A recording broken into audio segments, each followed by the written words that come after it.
నమస్తే కోటేశ్వర నమస్కారం. బాగున్నారా? బాగున్నాను. ఎన్ని ఎకరాలు వచ్చారు మీరు? 5 ఎకరాలు. 5 ఎకరాలు. ఎలా పండించారు పంట? 50 ఎకరాలు వచ్చింది. ఎకరానికి 50 బస్తాలుగా పండింది. బాగా పండించారు పంట. బాగుంది. మరి ఈ సంవత్సరం నీటి ఇబ్బంది ఏమైనా ఉందంటారా? ఏం లేదండి, బాగుంది. బాగుంది. గతంలో అయితే గతంలో నీటి కూడా అండి. నీటి ఇబ్బంది ఉండేది. ఇప్పుడు ఎందుకు వచ్చామంటారా?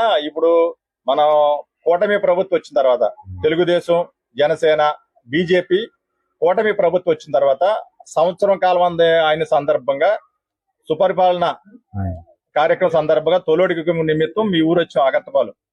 మీకు రైతులకి వాటర్ ఎలా అందింది? బాగానే రైతులకి పంట ఎలా పండించారు? బాగానే పండింది. రైతులకి మీకు ధాన్య డబ్బులు ఎండ వచ్చేసినాయా? అన్ని 3 రోజులు నడిపాయి. మూడు నడిపోయి ఇబ్బంది లేదు. ఇబ్బంది లేదు. గత ప్రభుత్వం అయితే కనుక అప్పుడు నెల నెల 2 నెలలు ఎట్టిది.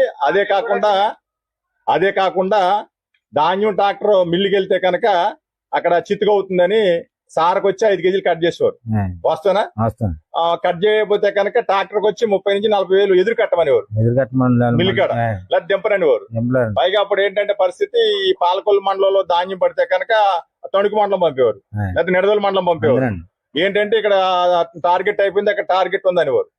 మరి అలాంటి టైంలో మన ఎమ్మెల్యే గారు కూడా చాలా మందికి ట్రాక్టర్ 30 వేలు 40 వేలు కట్టిస్తే కనుక మళ్ళీ ఆయన ప్రతిపక్షం వెనక్కి ఎదురిప్పించాడు ఆయన. వాస్తవ కదా? ఇప్పుడు అలాంటి ఇబ్బంది ఆ జగన్మోహన్ రెడ్డి గారి ప్రభుత్వంలో చితికైనప్పటికైనా 5 కేజీలు కట్ చేసేవారు, ట్రాక్టర్ 30 వేలు 40 వేలు ఎదురు కట్టమనేవారు. అలాంటి ఇబ్బంది మన సంవత్సరం కాలంలో కూటమి ప్రభుత్వం వచ్చిన తర్వాత ఏమైనా ఉందా? లేదు కదా.